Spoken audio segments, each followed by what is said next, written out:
Direto ao ponto. No quadro Direto ao Ponto, aqui, direto da Feira do Livro de Lajeado, a participação do promotor de justiça, Dr. Sérgio Diffenbach, que vai falar a respeito da Síndrome do Céu Azul. Estamos curiosos aí para saber, entender melhor o que é essa síndrome, doutor. Bom dia. Bom dia, Rita, bom dia, Ricardo, amigos. Bom dia. Ouvintes da Rádio Independente. Na verdade, essa síndrome do céu azul, ela é dita dentro da doutrina dos desastres, né? Porque os desastres, eles são relativamente uma novidade para nós, mas eles já são anunciados e estudados pelo resto do mundo há muito tempo. Tanto que lá em 2015, ainda no Japão, na cidade de Sendai, foi feita uma grande conferência de todos os países, e ali tem o chamado Marco de Sendai. É importante que as pessoas, se quiserem pesquisar, pesquisem. O Marco de Sendai, ele traz uma série de diretrizes, de ações, de planos, de recomendações no que diz respeito aos enfrentamentos dos desastres em qualquer parte do mundo, que seguem mais ou menos um certo padrão. E dentro desse estudo dos desastres, existe isso que se chama da síndrome do céu azul, que é quando as pessoas elas deixam de enxergar o desastre, o fenômeno natural, o céu clareia, o céu fica azul e parece que nunca mais acontecerá o problema de novo. Então é uma síndrome, obviamente que não é uma doença como um CIDIO para ser tratado, mas é dentro da teoria do desastre, é uma síndrome preocupante se ela afetar governantes. Então nós temos que ter muito cuidado quando os governos e as organizações e a sociedade pensante em geral, ela entra nessa síndrome, e eu tenho ouvido em alguns segmentos sinais dessa síndrome, quando as pessoas vêm dizer em alguns momentos, olha, é vida que segue, temos que seguir, vamos reconstruir aqui, eu quero voltar. Eu tenho visto pessoas tentando se restabelecer em zonas de absolutamente perigo e risco. E esse é o grande problema que nós temos que evitar, é termos ciência que estamos numa zona de desastre, que não saímos dessa zona de desastre e que precisamos planejar o futuro. Nesse sentido, aproveitando para comentar com vocês, eu estive na sexta-feira passada na reunião da presença do vice-governador do estado aqui em Lajeado. Estiveram vários prefeitos e lideranças regionais, e eu confesso que ali naquele momento eu fiquei um pouco preocupado, porque eu percebi pouco pensamento regional. É uma tônica que nós temos tentado induzir os prefeitos e o próprio governo do estado a que tenham foco num pensamento regional do Vale do Taquari. Tenho visto municípios com projetos isolados, municípios com iniciativas isoladas. O governo do estado vem e comparece e diz aos municípios para apresentarem seus projetos. O governo federal pede para os municípios apresentarem seus projetos. Eu tenho circulado por esses municípios todos e tenho visto o quanto que os problemas são semelhantes, como as possibilidades são semelhantes, e o quanto que se gasta energia fazendo coisas pequenas e separadas. Então, eu gostaria muito de conclamar a sociedade como um todo a pensar o Vale do Taquari como uma grande região de necessidades, seja da proteção rural, seja da proteção urbana, seja do estudo da nossa bacia, que precisa ser refeito, precisa ser estudado, e de medidas estruturais dentro das nossas cidades e da nossa área rural. Tomara, e eu espero logo que a gente passe esse período da campanha eleitoral municipal, para que nós possamos novamente sentar juntos, já com os gestores definidos, e estabelecer metas coletivas, metas de região, metas do Vale do Taquari, sob pena de nós, talvez, sombreados por essa síndrome do céu azul, pensarmos que tudo poderá voltar como antes. E isto é fato que não acontecerá. Muito pelo contrário. Há uma necessidade ainda não preenchida de nos planejarmos e nos prevenirmos para próximos eventos que não sabemos quando acontecerão. O que a gente vê é o seguinte, né, doutor? A gente não tem nem as casas fixas para as famílias que foram atingidas. Muitas famílias ainda, cerca de 1.000 pessoas ainda em abrigos em diferentes municípios aqui da região. A gente não está com pontes e eu não vi nada de melhoria. O que era para ter de melhoria era um radar que era para ser instalado em Montenegro, que não chegou lá, que o guincho virou, e instalaram em Porto Alegre. Sinceramente, não vi assim, algo que nós tenhamos melhorado, e nós estamos fechando um ano da tragédia de setembro. Um ano já. Então não é pouco tempo. E essa questão regional, caberia mais a quem? A Codevate, a SIC Vale do Taquari, o ANVAT, teria que se criar uma outra entidade, porque de fato isso muitas vezes a gente comenta, a gente percebe isso, que o município olha para si, claro, o prefeito tem que cuidar do seu município, é difícil, ele não vai ter ingerência no outro, mas a região como um todo tem que se estruturar e tem que haver esse pensamento mais regional, porque aquilo que atinge lá Encantado vai atingir aqui Lajeado, Estrela, Cruzeiro e assim por diante, né? Olha, tu tocasse bem.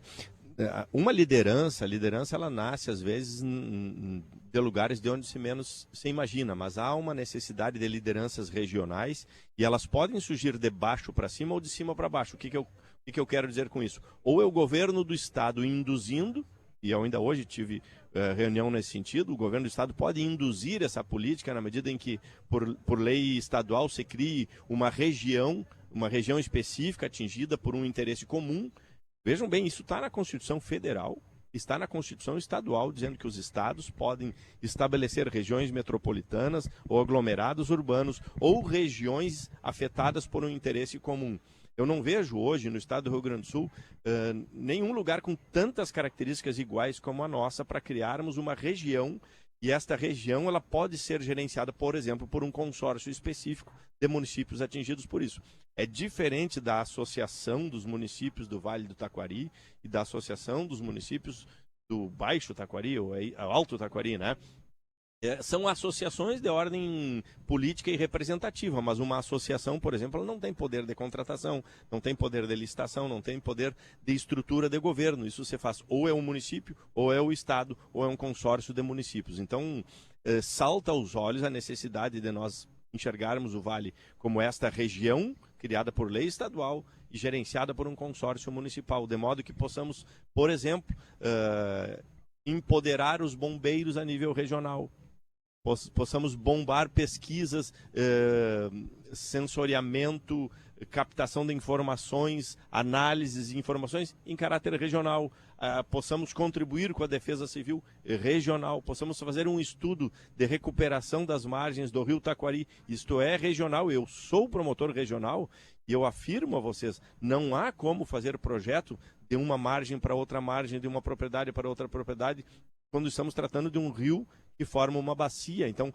nós precisamos dessa regionalização. E essa liderança ela vai ter que surgir, ou de baixo para cima, ou de cima para baixo, e tomara que ela saia dos dois lados e se crie um fórum de consenso comum e regional. Importante essa discussão e que as coisas de fato sejam feitas, né? Que seja criado, que se pense de uma forma diferente, porque por enquanto a gente está correndo atrás, é mais ou menos um cachorro atrás do rabo, né? É isso que a gente tem visto aqui. Ricardo, deixa eu concluir, complementar a partir da tua colocação que eu não pude fazer. Quanto às casas, né, o Ministério Público tem acompanhado os movimentos dos municípios, do Estado e da União nesse sentido. Os processos são lentos, são atravessados, mas eles estão acontecendo. Nós ainda somos esperançosos, temos bastante convicção de que em breve serão mais concretas as visibilidades da implantação desses projetos habitacionais. E nós não vamos, desculpe o linguajar comum, mas nós não vamos sossegar enquanto esse projeto não for concluído como um todo. E o que eu chamo de concluído como um todo? Não basta nós retirarmos as pessoas e colocarmos em outras habitações se não houver investimento em parques públicos e ocupação desses espaços ribeirinhos. Então o Vale do Taquari comporta perfeitamente aproximadamente uns 10 parques públicos nestas áreas que antes eram ocupadas por residências que foram destruídas. Isso é um projeto que precisa se complementar. E nós estamos com um expediente para cada município desses, fazendo audiências, reuniões e acompanhando os entraves, os andamentos e os obstáculos que cada município enfrenta e como é que ele supera. Doutor Sérgio, muito obrigada pelas suas colocações. A gente, claro que também seguiremos acompanhando. Para fechar, vamos falar da Feira do Livro também? Vamos. Feira do Livro é sempre um espaço essencial e ele nos remete à importância de olharmos um tempo de uma forma diferente, né? Nada contra, e agora vou falar um pouquinho contra você, se é que isso é possível, mas às vezes nós estamos tão rápidos na informação do rádio, na informação auditiva, na informação da rede social, e parece que as pessoas nós perdemos o tempo da leitura. O tempo da leitura é um tempo de absorção de conhecimento e de informação completamente diferente. Ele é mais lento e, ao mesmo tempo, ele é mais profundo.